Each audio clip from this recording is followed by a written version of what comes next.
Morning বন্ধুরা and জয় হিন্দ। আজ থেকে আমি আমার টার্গেট শুরু করছি 2026-এ জিডির। তো সকালে প্রথমে উঠে আমি চলে গেলাম একটু জিমে এক্সারসাইজ করতে। দিয়ে এক্সারসাইজ করে বাড়ি আসলাম, এসে ব্রাশ টাশ করে আবার আমি পড়তে বসে গেলাম।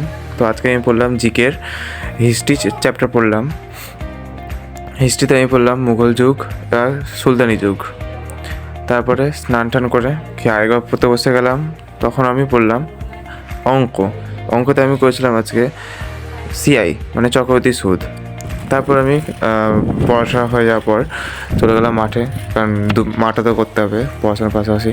মাঠে চলে গেলাম, মাঠে সব শেষ এক্সারসাইজ শেষ করে আবার চলে আসলাম রাতে আমি করলাম রিজনিং। সেখানে আমি করলাম কিউব মানে লুডো ছক্কা যাকে বলে